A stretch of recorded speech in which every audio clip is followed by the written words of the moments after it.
নমস্কার বন্ধুরা, আমি অনির্বাণ বিশ্বাস, assistant commissioner of revenue WBCS।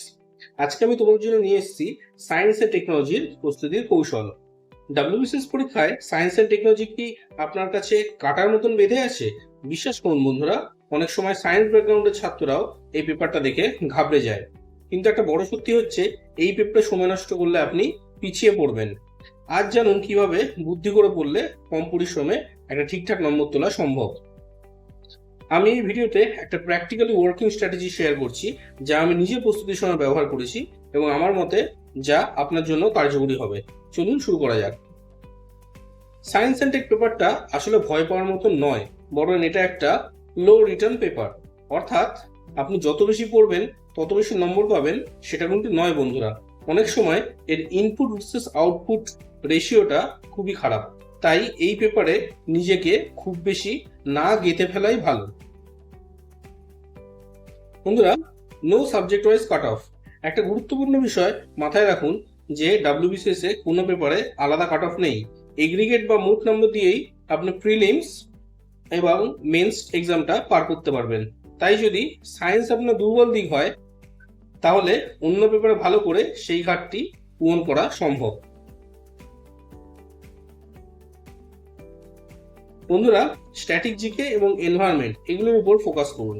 GS পেপারে কিন্তু শুধুমাত্র সায়েন্স নয়, এর সঙ্গে আছে এনভায়রনমেন্ট, স্ট্যাটিক জিকে, এছাড়া আছে কিছু কারেন্ট অ্যাফেয়ার্স।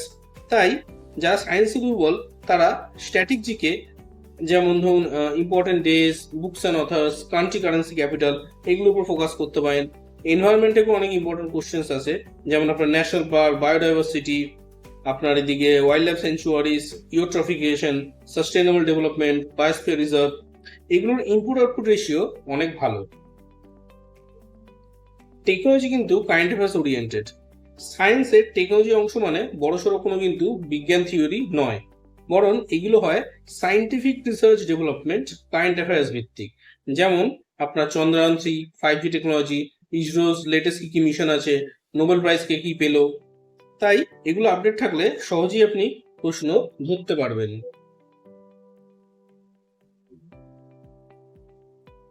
বন্ধুরা, বেছে পড়ুন এবং না পড়ার সাহস রাখুন। সবচেয়ে বড় কথা, এই পেপারে আপনি যদি স্মার্ট চয়েস না করতে পারেন তাহলে কিন্তু পিছিয়ে পড়বেন। তাই গুরুত্বপূর্ণ বিষয় চিনে নিতে শিখুন।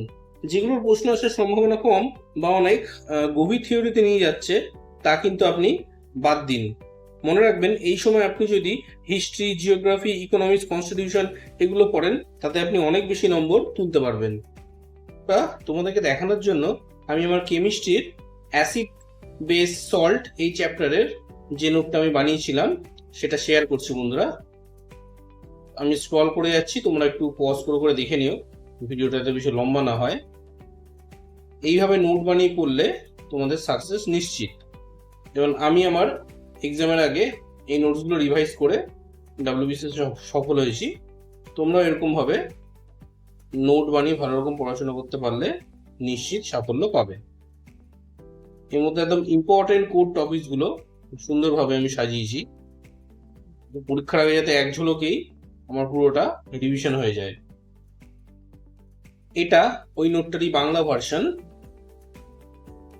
তোমরা যদি এই নোটটা PDF চাও, তাহলে ডেসক্রিপশনে দেওয়া হোয়াটসঅ্যাপ লিঙ্কের মাধ্যমে আমার হোয়াটসঅ্যাপ গ্রুপে জয়েন করে যাও। আমি আজ রাতের দিকে এই বাংলা আর ইংলিশ দুটো নোটই দিয়ে দেব। স্ক্রল করে যাচ্ছি বন্ধুরা, তোমরা পজ করে করে একবার দেখে নিও এক ঝলক। একদম মেন যে ইম্পর্টেন্ট জিনিসগুলো আছে সবই আমি কভার করি। আমার অ্যাচিভ 360 ব্যাচ স্টার্ট হচ্ছে, যেখানে পশ্চিমবঙ্গে প্রথমবার আমি একজন WBCS গ্রুপ এ অফিসার সমস্ত সাবজেক্টস লাইভ পড়াবো। তার সাথে থাকবে রেকর্ডেড ক্লাস, যেখানে আমি একটা কমন প্রিপারেশনের মাধ্যমে WBCS ছাড়া অন্যান্য স্টেটের সমস্ত এক্সাম এবং সেন্ট্রাল এক্সাম, যেমন CGL বা রেলের সমস্ত এক্সাম, ডিফেন্সের এক্সাম, পুলিশের এক্সাম, সমস্ত কিছু একটা কমন প্রিপারেশন করাবো। যদি ইন্টারেস্টেড থাকো তাহলে স্ক্রিনে দেওয়া নম্বরে যোগাযোগ করতে পারো। তাহলে বন্ধুরা, এর সাথে বোনাস টিপস আর বুক লিস্ট হলো সায়েন্সের জন্য encyclopedia of general science by Arihant, এই বইটা খুব ভালো বই। এছাড়া কারেন্ট অ্যাফেয়ার্সের জন্য অ্যাচিভার্স বেঙ্গলি ম্যাগাজিন অথবা প্রতিযোগিতা দর্পণ, এছাড়া gk2a.com এই ওয়েবসাইট দেখতে পারো। স্ট্যাটিক জিকের জন্য ভিশন ডব্লিউবিসিএস বইটা খুব ভালো। আর এনভায়রনমেন্টের জন্য পড়তে পারেন এনসিইআরটি ক্লাস 12 এর বায়োলজির ইকোলজি চ্যাপ্টার এবং শঙ্কর আইএস এর সংক্ষিপ্ত নোটস। এমসিকিউ প্র্যাকটিস খুব জরুরি বন্ধুরা, না হলে ভুল ধরতে পারবেন না। এটা কনক্লুশন হচ্ছে, সায়েন্সকে ভয় না পেয়ে একটু বুদ্ধি করে পড়লে আপনি এই পেপার পার করতে পারবেন কম সময়ের মধ্যেই। যেটা কঠিন বলে ধরে নিচ্ছেন সেটা কিন্তু অ্যাকচুয়ালি কঠিন নয়, এটা ভয় হচ্ছে শুধুমাত্র সঠিক কৌশল না জানার জন্য।